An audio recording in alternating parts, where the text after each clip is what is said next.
चलो, अभी तक हम लोगों ने ऑर्डरिंग प्रॉपर्टी और अलाइन सेल्फ अलाइन प्रॉपर्टी देख ली है। अब हम देखेंगे फिल्ट्रेशन प्रॉपर्टी कि अगर कोई भी इमेज है तो हम उसको फिल्टर लगाना चाहें तो कितने तरीके के फिल्टर होते हैं वो लगाना। तो dot H T M L, एक बॉयलर टेम्पलेट बना ली हमने। इसके बाद इमेज टैग। अब हमें इमेज ले लेनी है, कोई सी इमेज ले लो, जैसे अपने पास ये एक इमेज है, ये एक इमेज है और ये एक इमेज है, तो मैं इस पे अप्लाई करता हूँ। ठीक है, या तो फिर इसे भी ले सकते हैं। चलो इसी ले लेते हैं। क्या नाम है, इमेज वन, दोनों पे करके देखेंगे, इस पे और इस पे। क्यों? अब देखो, इसमें से थोड़ा सा ब्लैक बैकग्राउंड, ब्लैक भी है और मल्टीपल कलर है, और इसमें क्या है, ब्लैक बैकग्राउंड वाइट में है और टेक्स्ट अलग अलग है। तो दोनों यूज कर लेते हैं। सबसे पहले ये वाला यूज करेंगे, तो मैं यूज कर रहा हूँ टेक्स्ट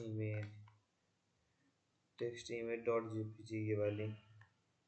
अब अल्टरनेट नेम देना चाहो तो दे दो, मुझे अभी नहीं देना है, या फिर दे भी सकते हैं हम। आई एम जी इमेज मैंने दे दी। इसका हाइट फिक्स कर देते हैं एक, मान लो 500 पिक्सल कर देते हैं, 500 ही। अब पेज को रन कर लेते हैं।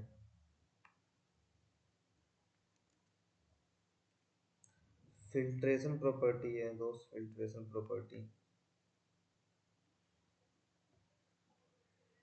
सो देखो, ये इमेज आ गई। आई थिंक उतनी ही इमेज आनी चाहिए जितनी है ये रियलिस्टिक में। हाँ, पूरी आ रही है। अब हम इस पे फिल्टर लगाएंगे। जैसे हम लोग क्या करते हैं, ब्लैक एंड वाइट पिक्चर नहीं बनाते हैं, ब्लैक एंड वाइट पिक्चर बनाते हैं, ब्लर ब्लर रखते हैं, ऐसी चीजें करते हैं ना, तो वो बनाएंगे। तो हम अपने कोड पे आते हैं, सबसे पहले स्टाइल टैग लगाते हैं, इमेज टैग लेते हैं। ठीक, इस पे फिल्टर नाम की प्रॉपर्टी आती है, फिल्टर। मान लो सबसे पहले मैं ब्लर लगा देता हूँ। जैसे मैंने ब्लर होगा, ये पिक्सल में जाएगा, तो मैंने 5 पिक्सल ब्लर कर दिया है। अब अगर मैं पेज को रिफ्रेश करूंगा, देखो इस तरीके की में दिख रही है ब्लर। अब चाहे कि हम इस पे होवर करने पे ये ब्लर रिमूव हो जाए, तो उसके लिए जैसे मैंने पहले बता रखा है कि IMG पर क्या करना है, होवर, होवर चलाना है दोस्त। उसके बाद फिल कर्सर पॉइंटर कर देते हैं, थोड़ा अच्छा लगेगा। उसके बाद फिल्टर लगा देते हैं, फिल्टर नन कर देना है हमें, नन। अब कर्सर पॉइंटर करना चाहो तो रखो, वरना मत रखो। अगर कहीं क्लिकेबल होता है तो कर्सर पॉइंटर बनाते हैं, वरना रहने देते हैं। अब हम पेज को रिफ्रेश करते हैं, तो देखो अभी ब्लर जैसे इस पर ओवर करेंगे, वैसे ये क्या करेगा, ब्लर को रिमूव कर दे रहा है। ठीक है, इस तरीके से। ठीक, अब और कौन सी प्रॉपर्टी होती है, एक तो ब्लर हो गई, दूसरी हम ले सकते हैं ब्राइटनेस। तो ये होगा, इसको इंटीजर वैल्यू में देंगे क्या, फ्लोट में ले लेगा हमारा, डिजिट में देंगे, सॉरी डिजिट में दे सकते हैं। जैसे मैंने 4.0.4 कर दिया, इतना ही इतना ब्राइटनेस हो। तो देखो, कम ब्राइटनेस है। ठीक है, हल्का, जैसे फ़ोन की लाइट ब्राइटनेस कम करते तो वो ब्लैक हो जाती है, धुंधली हो जाती है, उस तरीके से ये भी दिख रहा है। अब अगर मैं यहीं पे इसको 9 कर दूँ तो क्या होगा, फुल हो गई। ठीक है, मैं 1 कर देता हूँ तो क्या होगा, पूरे काला हो जाएगा। ठीक है, तो मैं 4 कर देता हूँ, ये ठीक है, हाफ काला हुआ है। ठीक है, ये ब्राइटनेस हो गई। इसके बाद हमारे पास दूसरी प्रॉपर्टी होती है, आई थिंक ग्रो स्केल करके। इसको हम लोग, अभी स्केल प्रॉपर्टी है तो इसको हम देंगे परसेंटेज में। ठीक है, 200% मैंने दे दी। अब ये ब्लैक एंड वाइट में, ब्लैक एंड वाइट अगर इमेज चाहिए तो उस केस में हमने ये बना दी। अब ना ऐसा कर लेते हैं, एक नीचे HR टैग लगा देते हैं, 2 इमेज ले लेते हैं। मैंने कौन सी इमेज बोली थी, इमेज वन। इस पे भी करके देख लेते हैं, सेम हाइट 500 पिक्सल। ठीक है, 500 पिक्सल। अब देखो, इस पे भी हाँ, देखो ये भी ब्लैक हो गया हमारा, ये पोस्टर भी और ये भी, लेकिन जब जैसे इस पे ओवर कर रहे हैं तो देखो नन प्रॉपर्टी अप्लाई हो जा रही है। इस पे भी ओवर करेंगे तो ये भी नन हो जाएगा हमारा। ठीक है, देखो अब यहाँ पे भी ना मल्टीपल कलर है, फेसबुक का, इंस्टाग्राम का, यूट्यूब का, लेकिन सब के सब क्या हो गए, सब के सब ब्लैक ना। ब्लैक एंड वाइट प्रॉपर्टी के लिए ये फिल्ट्रेशन यूज करते हैं हम लोग। अब दूसरी दूसरा पॉइंट क्या होता है हमारा फिल्टर में, और दूसरा आता है हमारा चलो कॉन्स्ट्रक्ट देख लेते हैं। अब कंस्ट्रक्ट को मैंने कर दिए, चलो 50% कर देते हैं, कंस्ट्रक्ट बढ़ा देते हैं, रिफ्रेश करते हैं। तो ये कंस्ट्रक्ट होता है हल्का सा ब्राइटनेस या धुंधलापन लाने के लिए, ठीक है। उस तरीके से एक लेयर चढ़ा दे, उसके बाद देखो ये हो गया कंस्ट्रक्ट हमारा हो गया। इसके बाद हैवी रूट होता है हमारा फिल्टर में, रूट, इसको हम इसमें 90 डिग्री, ठीक है, डिग्री की फॉर्म में वैल्यू देते हैं। देखो मैं जो जिस फॉर्म में वैल्यू दे रहा हूँ उसी फॉर्म में देना है, बाकी अब इसमें कम ज़्यादा करते रहोगे तो वो अपने हिसाब से चेंज होता रहेगा, ठीक है। तो देखो ग्रीन ग्रीन हो गया, जैसे होता नहीं है कि हल्की हल्की हम लोग ग्रीन अप्लाई कर देते हैं ना, हल्का हल्का ग्रीन ग्रीन बॉर्डर दिखे या फिर ग्रीन ग्रीननेस रहे, उसके लिए हम लोग इसका यूज करते हैं। इसके बाद नेक्स्ट प्रॉपर्टी आती है हमारे पास इसी में फिल्टर में, इनवर्ट। इसको भी हम लोग परसेंटेज में वैल्यू देते हैं। इसको मैंने 75% कर दिया, रिफ्रेश किए तो ये हो गई, जैसे याददाश्त वापस आ रही है पुराने मूवी की तरह ना, उस तरीके का हो गया हमारा कि हाँ भाई याददाश्त वापस आ रही है, एक जंगल था, आदमी थे, इस तरीके से, ठीक है। इस तरीके से हमारा हो गया। ओवर करने पे तो हम नन लगा ही रखा है। इसी में सेकंड हमारी प्रॉपर्टी होती है फिल्टर ओपासिटी। ओपासिटी, ओपासिटी को भी हम लोग जैसे मानो ओपासिटी मैंने 25% कर दी, ठीक है, रिफ्रेश करते हैं तो ये ज़्यादा ही ब्राइटनेस ला दी है इसने, ठीक है, ज़्यादा ब्राइटनेस या फिर ऐसा डार्क धुंधलापन यूज़ करने के लिए ये यूज़ करेंगे। अब अगर कोई कहता है कि चलो इसको बढ़ा दो, इसको 75 क्यों नहीं किया, 75 करके देख लो, ठीक है, तो कम होगा, मतलब ज़्यादा इफेक्ट नहीं पड़ेगा, जो कि परसेंटेज में अगर 100% कर दोगे तो कोई फर्क नहीं पड़ेगा, कम करोगे तो दिखेगा, ठीक है। कोहरा कोहरा हो गया ठंडी के मौसम में, ठीक है, धूल पड़ी हुई है एकदम बर्फ की तरह, तो वो हो गई। उसके बाद फिल्ट्रेशन में सेकंड हमारी आती है स्पाई नाम की प्रॉपर्टी होती है। इसको मैं 60% दे देता हूँ, इसको ज़्यादा बढ़ा के देता हूँ। अब देखो इसमें ना हल्का सा हमें ओल्ड ओल्ड एज का, ओल्ड एज जैसे पुराने घर की तरह हमारा, या पुराने टाइम की तरह थोड़ा सा फील आता है इसमें, हल्का सा येलोपन होता है इसमें, हर चीज़ में हल्का हल्का ये येलोपन ऐड करता है, ठीक है, इस तरीके से।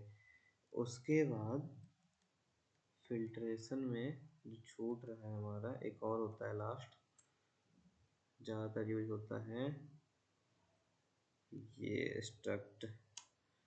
इसको भी हम लोग परसेंटेज में देते हैं, 30% कर दिया, ठीक है, रिफ्रेश करते हैं तो ये भी ब्लैक एंड वाइट होगा, बट इसमें ना ये ज़्यादातर जो हमारे कलर्स बने बनाए हैं उन पे इफेक्ट नहीं करेगा, जैसे शाम का समय हो गया है ना, उस तरीके के लिए ऐसा फील लाना है कि इवनिंग टाइम में, तो उसके लिए हम लोग ये प्रॉपर्टी यूज करेंगे स्ट्रक्चर्ड, ठीक है।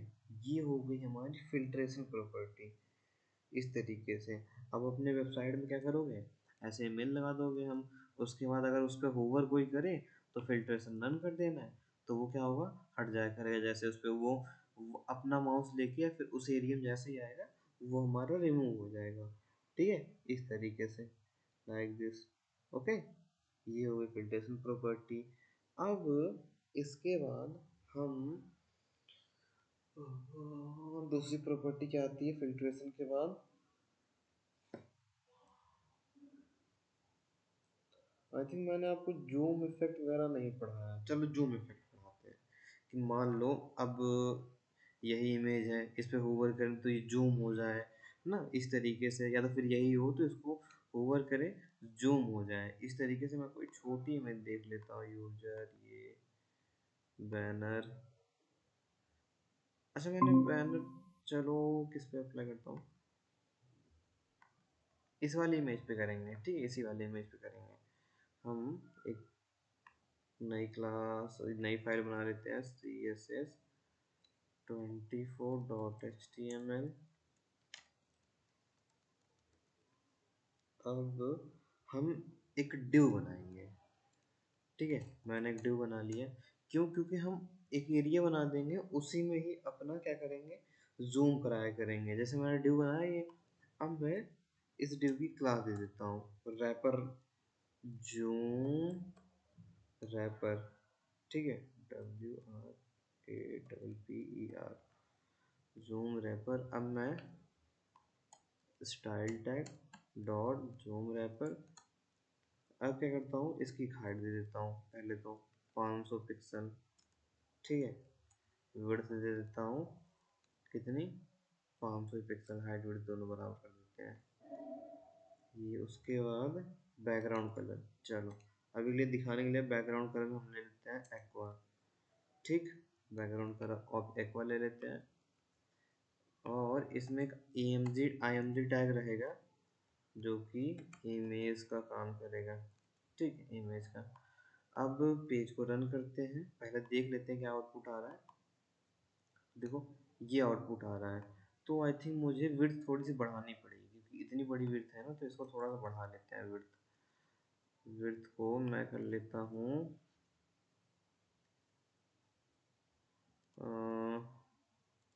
100 REM रैम, ज़्यादा हो गया, 50 रैम कर लेता हूँ, ठीक है। अब रैम में क्यों मैंने यूज़ किया, देखो रुक जाओ, यहाँ बता रहा हूँ, 16 पिक्सल इक्वल टू 1 रैम होता है, ठीक है। अब अगर मुझे पिक्सल लिखना होता तो 500 1000 ऐसे लिखना पड़ता, तो इससे अच्छा मैंने रैम यूज़ कर लिया है, ठीक है। 16 पिक्सल बराबर 1 रैम होता है हमारा, तो ये याद रखना। अब दैट्स इट। अब इमेज में एक इमेज ले लेंगे, जैसे टेक्स्ट इमेज थी ये वाली, रिफ्रेश करते हैं तो ये ज़्यादा ही बड़ी हो गई, बाहर आ गई है, तो हम इसको उसके अंदर लाएंगे। तो हम कहेंगे जो जूम रैपर के अंदर इमेज है उसका क्या करो, उम, उसकी हाइट विड्थ यहाँ ना देके इस डायवर्ट यहीं पे दे देते हैं कि हाइट 100%, विड्थ 100%, ठीक है। इससे क्या होगा, ये अपने पेरेंट के 100% हो जाएगा, पेरेंट में जूम रैपर के, ये इसी के अंदर 100% हो गया, डन, परफेक्ट है। लेकिन अब हमें करना क्या है ना, कि अगर ध्यान से देखना, कि अगर मैं इस ड्यू पे अगर आऊँ, माउस को लेके आऊँ, तो जो हमारा इमेज है वो थोड़ा सा जूम हो जाना चाहिए, ठीक है, जूम हो जाना चाहिए। या तो फिर मैं ये वाली इमेज ना यूज करके बैनर वाली इमेज यूज कर लेता हूँ। जैसे ये था हमारा बैनर, ठीक है, ये वाला, इसको फुल कर देता हूँ मैं, इसकी विड्थ यहाँ से बढ़ा देता हूँ 70 रैम, आई थिंक फुल हो जाना चाहिए, 90 करके देखता हूँ, बड़ी हो गई, 80 सही हो गई, ज़्यादा ही 75 कर देता हूँ, ठीक है, ये है, डन। अब हमें करना क्या है कि जैसे इस पे होवर करें तो ये जूम हो जाए, ठीक है, जूम आए, मशीन हमारे पास आए, तो अब हमें इमेज पे, इस पे होवर, कि जब हम इस पे होवर करें तो अप्लाई किस पे हो, इमेज पे। अब याद होगा आपको, मैंने आपको ट्रांसफॉर्म प्रॉपर्टी पढ़ाई थी और स्केल प्रॉपर्टी कम और छोटा और ज़्यादा करने, जूम और जूम आउट करने का काम आ रही थी, तो हम वही ट्रांसफॉर्म प्रॉपर्टी यूज करेंगे, स्केल 1.2, ठीक है, 1.2 बड़ी हो जाएगी ये, देखो जैसे इस पर होवर करूँगा बड़ी हो रही है, बट क्या हो रहा है ना, देखो ध्यान से, अभी नीचे कोई हमारा वो नहीं आ रहा है, लाइन बन के नहीं आ रही है, ना साइड का एरिया कवर हो रहा है। लेकिन हो क्या रहा है, जैसे इस पर होवर कर रहे हैं, ये साइड का एरिया देखो नीचे हमारे बॉर्डर पे अब बॉर्डरिंग आ जा रही है, ठीक है, पेज ओवरलैप हो जा रहा है। तो अब ये तरीका गलत है ना। तरीका क्यों गलत है, क्योंकि मैंने एक एरिया बनाया था, कितना एरिया बनाया था, यहाँ का इतना एरिया है कि 75 पर रैम, सॉरी 75 रैम में ही रहना चाहिए, उससे बाहर नहीं जाना चाहिए ये। तो हम उसके अंदर रहने के लिए क्या कहेंगे, डॉट जूम रैप को, कि इमेज जो है, ठीक है, इमेज का ऑब्जेक्ट फिट कवर कर दो, ठीक है, मतलब ऑब्जेक्ट फिट कवर की जो भी इमेज है ना, वो प्रॉपर कवर हो जाए उतने एरिया में, ठीक है। कभी कभी क्या होता है, इमेज छोटी बड़ी होती है, तो इस वजह से हम लोग उसको थोड़ा सा कवर करते हैं। फिर क्या करते हैं, इससे बोलेंगे कि कर्सर पॉइंटर बनना चाहो तो बन जाओ, अगर वो इस पे हो तो, इमेज पे आए तो। उसके बाद एक चीज़ और भी है, ये बहुत फास्ट में हो रहा है, स्लो नहीं हो रहा है ना, थोड़ा धीरे से जूम होना चाहिए, नहीं हो रहा है, बहुत फास्ट हो रहा है। तो उसके लिए हम इसको कहेंगे कि ट्रांजिशन ट्रांसफॉर्म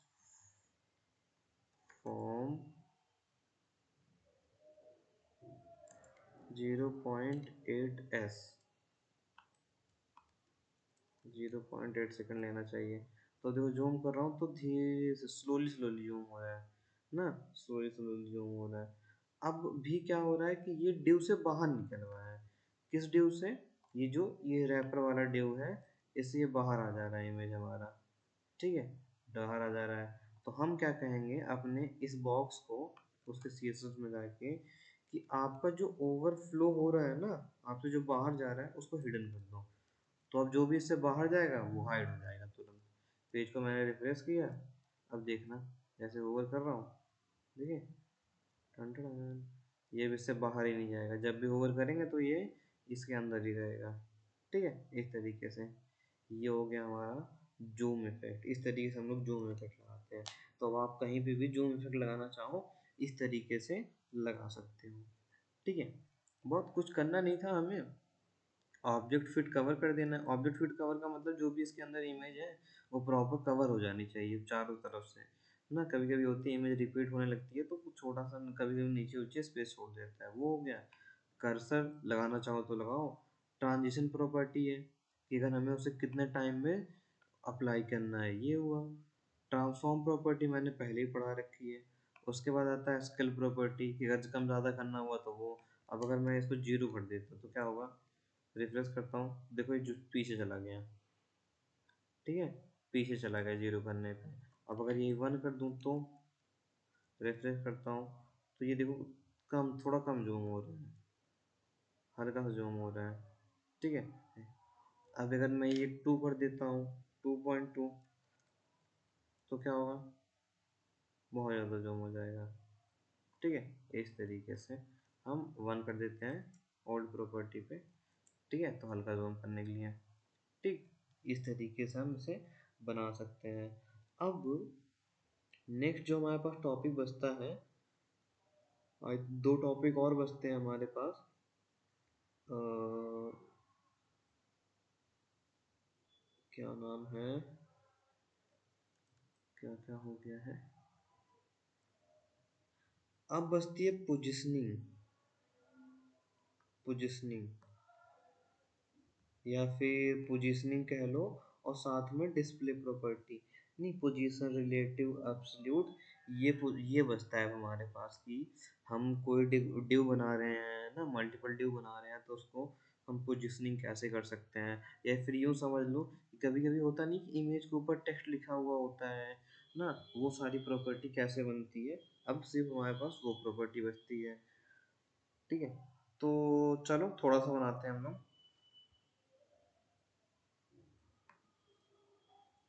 CSS 25.html।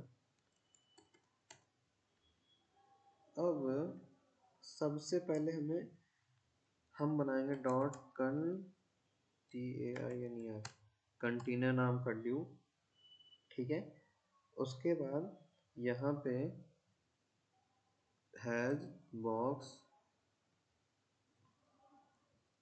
या फिर डॉट बॉक्स हैज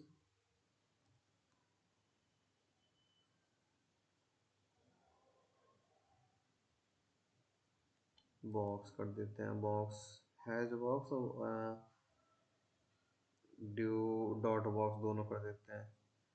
फिर मैं बताता हूँ क्या करना चाहता हूँ। एक बॉक्स, दूसरा बॉक्स, तीसरा बॉक्स, चौथा बॉक्स, ठीक है। ये हो गया। अब कंटेनर पे सीएसएस पहले अप्लाई करेंगे। पहले अब देखो मेरे पास 3 बॉक्स हैं, 3 बॉक्स। अब सपोज करो कि मुझे इस डिव को इसके पीछे भेजना हो गया, इस डिव को इसके पीछे, या फिर पहले वाले को इसके ऊपर। तो ये कैसे करेंगे? होता नहीं कि एक वो डिब्बे में हमने क्या कर दी, इमेज डाल दी है, ठीक है, और दूसरे डिब्बे में मैंने क्या कर दिया, टेक्स्ट लिख दिया है। तो अब मुझे क्या करना है, इसको उठा के इसके ऊपर रखना होगा, क्योंकि हम टेक्स्ट को ऊपर चाहते हैं, पीछे तो चाहेंगे नहीं। तो उसके लिए हमें पोजिशनिंग मैनेज करनी होगी। आ जाओ फिर वही देखते हैं। कंटेनर, कंटेनर क्लास को मैंने लिया और मैंने इससे कह दिया कि चलो ऐसा कर लेते हैं, बैकग्राउंड कलर तुम्हारा चेंज कर देते हैं, लाइट ग्रे कर देते हैं। उसके बाद पैडिंग थोड़ा सा डाल देते हैं, 10 पिक्सल, ठीक है। हाइट हम इस बार 50 रैम कर देते हैं। पहले ही बता रखा है कि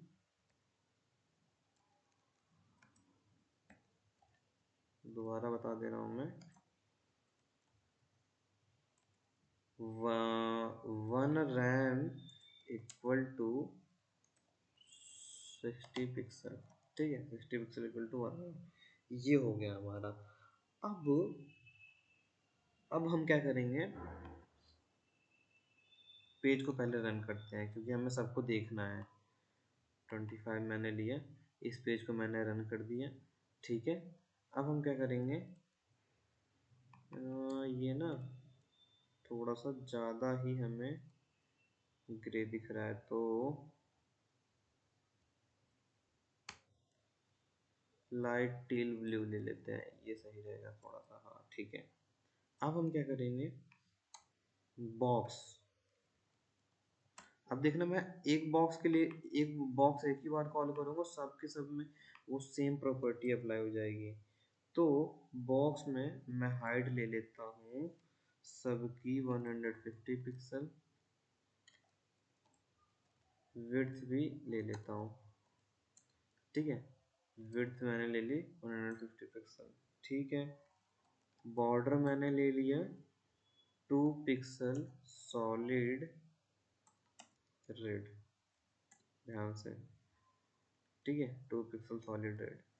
अब इस पेज को सेव करके रन करते हैं। देखो अब ये बॉक्स सबके सब नीचे जा रहे हैं, मुझे कहाँ चाहिए, सामने चाहिए, ठीक है। इमेजिन कि मुझे सामने चाहिए, तो मैं क्या करूँगा, इन सबको इन लाइन कर दूंगा, इन लाइन ब्लॉक कर दूंगा। लेकिन किसको करूँगा मैं, बॉक्स को करूँगा कि भैया इन लाइन ब्लॉक हो जाओ, एक ही में सब दिखना है तुमको। तो उसके लिए मैं लिखूंगा यहाँ पे डिस्प्ले इन लाइन ब्लॉक, एक ही साथ आ गए, ठीक है। अब मैं चाहता हूँ कि इन सारे बॉक्स में ये जो यहाँ पे कवर होके आ रहा है ना, इसमें थोड़ा सा स्पेस भी होके आए, तो हम लगाएंगे यहाँ पे एक मार्जिन। मार्जिन मैंने 5 पिक्सल की लगा दी, ठीक है। ये हमारी मार्जिन हो गई, डन। अब मैं बॉक्स की इंडेक्सिंग कर देता हूँ, यहाँ पे 1 2 लिख देता हूँ बढ़िया से, 1 2 3 4, ठीक है। और इन सबके अंदर txt टेक्स्ट लाइन सेंटर कर देता हूँ, ठीक। दिस इज 1 2 3 4 हो गया। अब डिस्प्ले प्रॉपर्टीज देखो ध्यान से। अब मैं ऐसा करता हूँ, देखो हमारी डिस्प्ले प्रॉपर्टी 3 प्रॉपर्टी होती है, रिलेटिव, एब्सोल्यूट, फिक्स्ड, स्टिकी, ठीक है। Fixed sticky.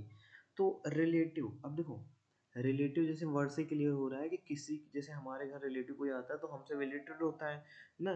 तो अब जो भी प्रॉपर्टी हम रिलेटिव अप्लाई करेंगे वो किसी ना किसी से रिलेट करना चाहिए ना। जैसे मान लो मैंने 4 पे रिलेटिव अप्लाई कर दी, तो वो किसका रिलेटिव होना चाहिए, 3 का रिलेटिव होना चाहिए ना। या तो फिर 3 पे अप्लाई करें, या तो 4 का रिलेटिव होना चाहिए, 2 का रिलेटिव होना चाहिए ना। इस तरीके से होना चाहिए। तो हमेशा कोई किसी न किसी का रिलेशन में आएगा। तो जैसे मान लो मैंने हैज बॉक्स, सबसे सपोज दैट मैं सबसे लास्ट वाला ले रहा हूँ, बॉक्स मैंने क्या ले लिया, 4। अब मैंने क्या किया, इससे बोला पोजीशन, POSITN, पोजीशन रिलेटिव, ठीक है, पोजीशन रिलेटिव। पेज को सेव करके रिफ्रेश करते हैं, कोई फर्क नहीं पड़ रहा है, कोई फर्क नहीं पड़ा। क्यों नहीं पड़ा भाई, उसने कहा हाँ मैं किसी का रिलेटिव हूँ, मैं किसी का रिलेटिव हूँ, लेकिन किसका रिलेटिव हूँ ये तो बताना चाहिए ना कि मुझे, कि भाई तुम इनके रिलेटिव हो, इनके रिलेटिव है, इनके रिलेटिव हो। अब देखो इसमें एक चीज़ और भी होती है, इसमें एक प्रॉपर्टी आती है कि हम अपने रिलेटिव को या फिर पोजीशनिंग को, जो भी पोजीशनिंग है उसको हम कहीं ना कहीं मूव करा सकते हैं, टॉप राइट लेफ्ट कहीं भी मूव करा सकते हैं। तो मैं उनको कहता हूँ कि ऐसा भाई, ऐसा करिए भाई साहब, आप ना थोड़ा सा ऊपर से नीचे आ जाइए, तब तो हम पता करें कि किसके आप रिलेटिव हो। तो मैंने कहा 30 पिक्सल आ जाओ।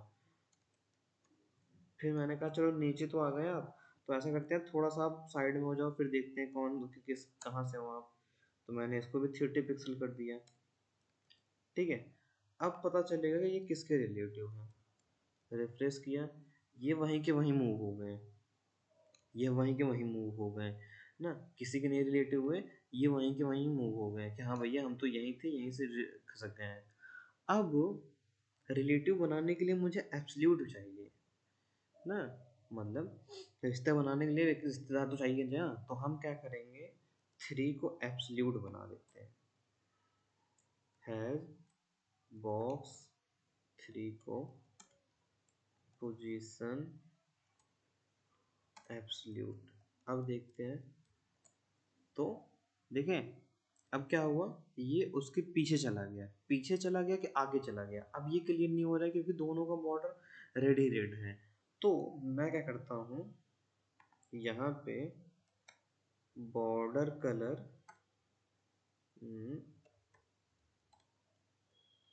ब्लैक कर देता हूँ, तो क्लियर क्लियर समझ में आएगा। तो क्या हुआ, उनके ऊपर आ गया है, ठीक है, इनके ऊपर आ गया है। अब अब हम ये नहीं कह सकते कि एब्सोल्यूट से कि तुम इनके ऊपर आओ, नहीं होगा, कभी भी वो नहीं होगा। अब मैं अगर जैसे भी ये डिस्प्ले क्या है, 3 हमने एब्सोल्यूट दे रखा है। अब अगर मैं 2 को रिलेटिव करूंगा तो क्या ये इसके ऊपर आएगा, नहीं आएगा, वो हमेशा नीचे ही जाएगा रिलेटिव वाली प्रॉपर्टी। जैसे दिखाता हूँ, जैसे मान लो मैंने 4 को कमेंट कर दिया, ये मैंने 4 को कमेंट कर दिया, बंद कर दिया है, बंद कर दिया है, रिफ्रेश करूंगा, देखो रिफ्रेश होने से एक चीज और भी हुई है। अब एब्सल्यूट क्या करता है, वो रिलेशन बनाता है, किससे, अपने सामने वाले से। सामने वाले से रिलेशन बनाते समय उसने क्या कहा कि वो उनसे रिश्ता जैसे बनाएगा तो वो सामने आ जाएंगे, तो ये वो पीछे चला जाएगा, तो यहाँ पे वो पीछे चला गया। अब अगर दिखाता हूँ मैं आपको, यहाँ पे मैं COLOR कलर रेड कर देता हूँ, फिर आपको दिखेगा कि कौन पीछे है और कौन आगे है। देखो 3 आगे है और 4 पीछे है, लेकिन पहले क्या हो रहा था, 4 ऊपर आ रहा था, 3 पीछे जा रहा था। क्यों, क्योंकि उसने सामने वाले से रिश्ता फिक्स कर लिया है, ठीक है, उनसे उनकी दोस्ती हो चुकी है। लेकिन अभी जब इनकी दोस्ती नहीं हुई है तो 3 पहले आ गया, ठीक है। दोस्तों में क्या होता है, दोस्तों में क्या होता है, अरे भाई तुम भाई हो अपने, चलो तुम कर दो, ठीक है, ऐसा होता है। लेकिन अब दोस्ती नहीं है तो हम पहले आ जाएंगे, भाई नहीं पहले मुझे चाहिए, मैं नहीं जानता इनको ना। अब अगर मैं इन्हीं को रिलेटिव बना देता हूँ, देखो ध्यान से, अब अगर इनको मैं रिलेटिव बना देता हूँ फिर क्या होगा, ये फटाक से इनके ऊपर आ जाएंगे, कहेंगे हाँ हाँ, दोस्त कहेगा अरे ऐसे कैसे भाई, तुम नहीं हम लेंगे पहले, तुम कहोगे नहीं नहीं अच्छा ठीक है भाई चलो कोई बात नहीं, ठीक है, इस तरीके से। तो याद रखना, हम अगर किसी बीच वाली प्रॉपर्टी को एब्सोल्यूट देंगे तो उसकी आगे वाली प्रॉपर्टी क्या होगी, वो उनके पीछे चली जाएगी, ठीक है। लेकिन हम उनकी पिछली वाली प्रॉपर्टी को अगर रिलेटिव देते हैं तो क्या होंगे, उनसे सब दोस्ती कर लेंगे, तो जो एब्सोल्यूट है वो पीछे जाएगा हमेशा, रिलेटिव हमेशा आगे आ जाएगा। अब इसको यही थोड़ा छोड़ देते हैं। अब मैं क्या करता हूँ, इसको, ये सारी प्रॉपर्टी मैं किसको अप्लाई कर देता हूँ, टू को। जस्ट इमेजिन कि मैं ये सारी प्रॉपर्टी टू को अप्लाई कर देता हूँ, तो क्या होगा, तो क्या होगा। अब मान लेना फोर है नहीं अपने पास, फोर है ही नहीं, मैं अभी के लिए थोड़ा सा इसको भी कम कर देता हूँ। अब मेरे पास फोर है नहीं, वन टू थ्री है सिर्फ, ठीक है, ठीक है, थ्री तक है सिर्फ। अब मैं टू पे रिलेटिव अप्लाई करने जा रहा हूँ, मैं गया टू पे रिलेटिव अप्लाई कर दिया। तो देखो मैंने जब टू को रिलेटिव अप्लाई किया है ना, वो तो कंफर्म है कि वो टॉप और नीचे से ऊपर से नीचे आया है, लेकिन जो उसके आगे रिलेटिव है ना, उनसे उसको कोई मतलब नहीं है, उनसे उसको कोई मतलब नहीं, वो उसके पीछे चला गया। इट मीन्स जैसे अगर मैं हूँ ये थ्री, अगर मेरे आगे कोई दोस्त ही नहीं है तो मैं अपने पीछे जाके दोस्तों से नहीं, मुझे अपने पीछे दोस्तों से नहीं मतलब है, ठीक है। मुझे हमेशा अपने आगे के दोस्तों से मतलब होगा, ना कि पीछे वाले दोस्तों से। एब्सोल्यूट और रिलेटिव में बस इतनी सी फर्क हो जाएगी कि जिस प्रॉपर्टी में हमने एब्सोल्यूट लगाया है वो हमेशा आगे की प्रॉपर्टी पे ध्यान देगा, लेकिन अपने पीछे वाली प्रॉपर्टी पे नहीं ध्यान देगा। और एब्सोल्यूट वाली प्रॉपर्टी अगर कोई भी उसका दोस्त नहीं है, इट मीन्स रिलेटिव नहीं है, तो वो हमेशा ऊपर आएगा, उसकी जितनी भी पीछे, जितनी भी उसकी पहली प्रॉपर्टी होगी ना, वो सब पीछे जाएगी। देखना ध्यान से, ये रेड वाला हमेशा पीछे जाएगा, मतलब मेरे पीछे, मेरा जो भी पास्ट है वो पीछे जाएगा, मतलब मेरे पुराने दोस्त हमेशा पीछे ही जाएंगे, तो वो मुझसे नहीं मिलेंगे ना, क्योंकि मैंने उनसे दोस्ती खत्म कर दी है। मैं किससे करूँगा दोस्ती, आगे वाले आने से, ठीक है। इस तरीके से होता है। तो चलो मैं अब टू को रहने देता हूँ, थ्री को अब मैं रहने देता हूँ। अब समझ गए होगे रिलेटिव एब्सोल्यूट में एकदम प्रॉपर। अब सब पहले ऐसा कर दिया मैंने। अब हो आता है फिक्स्ड प्रॉपर्टी और स्टिकी प्रॉपर्टी। फिक्स्ड और स्टिकी में अंतर क्या है, देखो फिक्स्ड का मतलब मैंने वो एट अ टाइम वहीं पे फिक्स्ड हो गया, वहीं पे फिक्स्ड हो गया। जैसे मैंने, अब जैसे मान लो मैंने यहाँ पे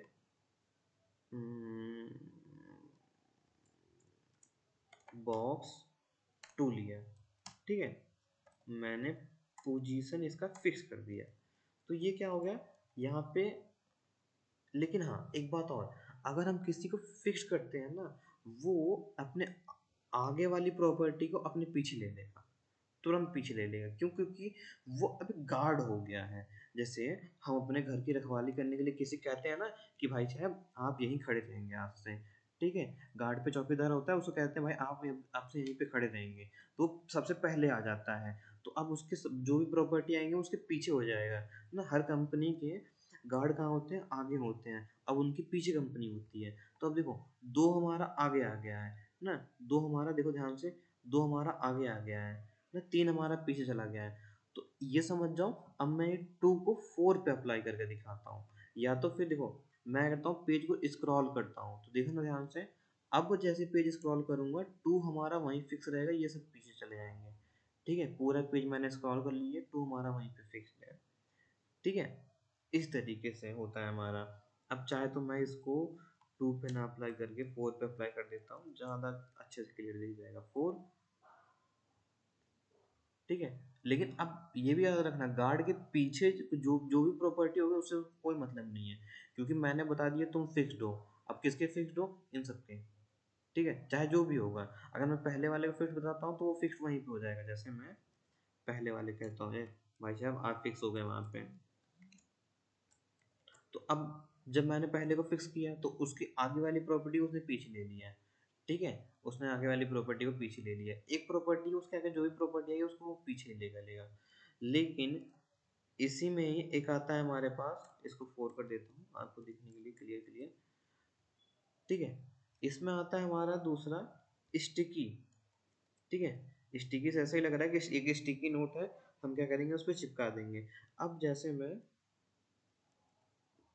इसको रहने देता हूँ, दोनों में दिखाऊंगा स्टिकी में क्या होता है।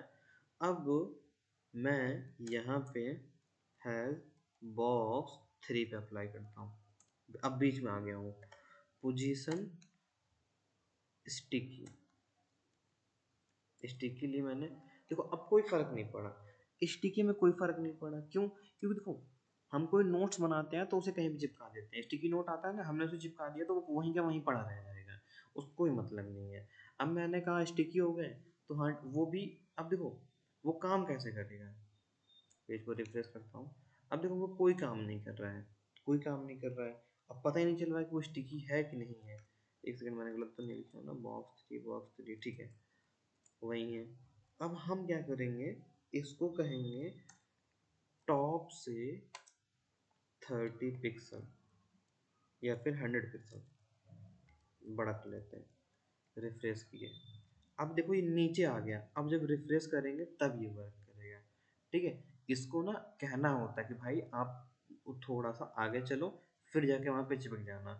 ठीक है, जैसे हमारे पास एक स्टिकी नोट होता है, हम क्या करते हैं उसमें लिखते हैं, कहीं चिपका देते हैं, फिर वो वहीं चिपक जाता है। लेकिन अब हमने उसको स्टिकी बना के छोड़, मैंने नोट्स ला के छोड़ दिया, रख दिया, जरा चलो ये स्टिकी नोट रख दो यहीं पे, तो वहीं का वहीं पड़ा रहेगा। लेकिन मैं उसको जब भी कहीं चिपकाने जाऊंगा तो एक पोजीशन सेट करूंगा ना, नहीं यार मेरा ये डेस्क पढ़ने का है, मैं थोड़ी यहाँ लगाता हूँ, ये स्टिकी नोट यहाँ लगाता हूँ, ये वाला यहाँ लगा लेता हूँ, मैथ का यहाँ लगा लेता हूँ, और इंग्लिश का यहाँ लगा लेता हूँ, इस तरीके से। ठीक है, इस तरीके से हमारा स्टिकी काम करता है। विदाउट उसमें लेफ्ट राइट टॉप बॉटम लगाए वो वर्क नहीं करेगा। ठीक है, ये हो गया। अब देखो मैंने इसमें टॉप लेफ्ट बताया है, ऐसे बॉटम भी होता है, लेफ्ट और राइट भी होता है। ठीक है, तो वो आप लगा सकते हो प्रॉपर। ठीक है, डन। इस तरीके से होता है हमारा स्टिकी। तो अब रिलेटिव, रिलेटिव, एब्सोल्यूटिव, एब्सोल्युटली, उसके बाद फिक्स्ड एंड स्टिकी, हमने 3 प्रॉपर्टी देख ली। ठीक है, इसी तरीके से अब फर्स्ट एंड लास्ट जो हमारा चैप्टर बचता है, वो बचता है हमारा स्लाइडर का। कल हम आपको, या तो फिर आपका टास्क रहेगा स्लाइडर बनाना। अब स्लाइडर बनाना क्या है, मल्टीपल इमेजेस पे बनाना है। ठीक है, मल्टीपल इमेजेस पे। तो जैसे एक ये इमेज हो गई ना, एक ये इमेज हो गई, एक ये इमेज हो गई ना, मल्टीपल इमेजेस में हमें स्लाइडर बनाना है। ये टास्क आपका रहेगा, आप स्लाइडर बनाना। अगर नहीं बनता है तो फिर हम कल बताएंगे। बाकी क्लास आज के लिए यहीं तक।